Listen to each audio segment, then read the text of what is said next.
Can you first of all just your reaction of how this has just blown up? Any thoughts or feelings? Yeah, I mean, it's amazing, and it goes to show, I think, the strength in numbers when change needs to be had. I don't know if you saw the press conference or heard it or whatever, but your reaction to the press conference that was held, the police chief and the mayor both coming out saying this was unjustified, but there's still an investigation. Your thoughts? I have not seen the press conference. I don't know the content of the conference. I do know I received calls from both the chief of police and from Mayor Biskupski, both of which provided me with their personal apologies, which I have accepted, and I'm grateful for them. Tell me about that. Do you feel like they're sincere, or that? What are your thoughts about what they had to say to you? I'm giving everyone the benefit of the doubt right now. I think that's the point of having this education, this conversation that I'm trying to promote is, we have to give each other the benefit of the doubt. We have to be civil to one another. And so I, of course, believe that they were sincere in their apologies, and I appreciated that for what it is, and that's all I can say. In regards to the press conference being held yesterday, Correct. what the police chief came out and said, look, we moved very quickly on this. We want people to know that we didn't just hear of this yesterday and suddenly move on it. Did they move quickly? Were you satisfied? And if so, why the press conference yesterday?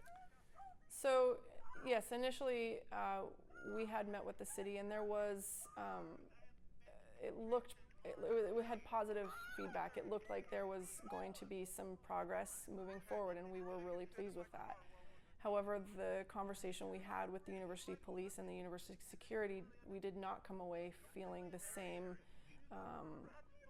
sense of positive motion forward. And I had already been sitting on this evidence, if you will, these videos for quite some time, and needed that time to sort of heal my wounds, if you will. And I felt a duty to everyone that's ever had this happen to them that hasn't had the evidence that I have to show it, and it seemed like that was a good time to do so.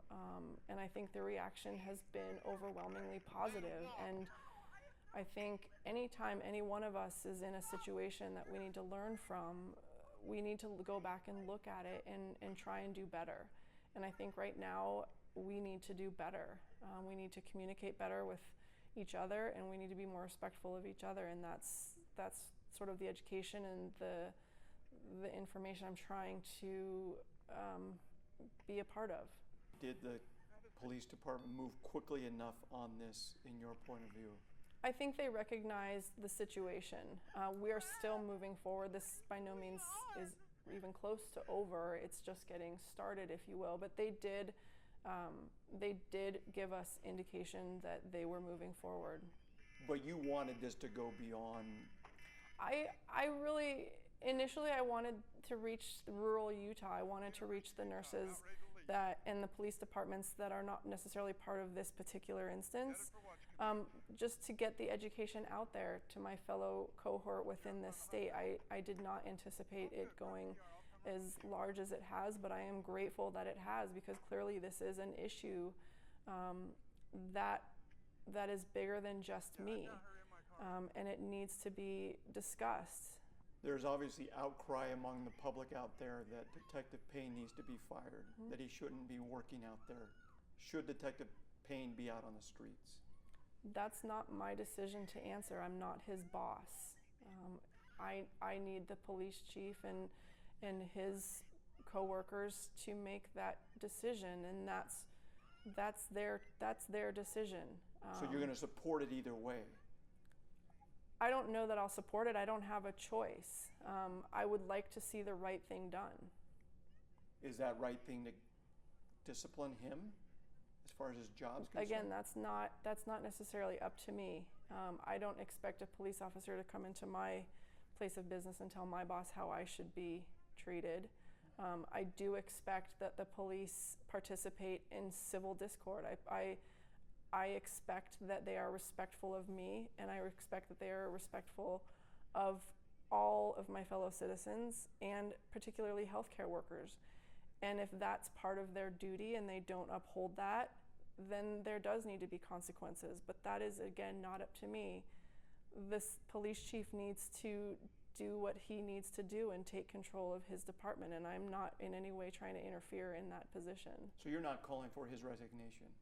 I'm not calling for anything. I'm trying to do my job, and I'm trying to participate in civil discourse and re-educate and try and promote proper, discourse again. Has any of this changed your mind about a lawsuit?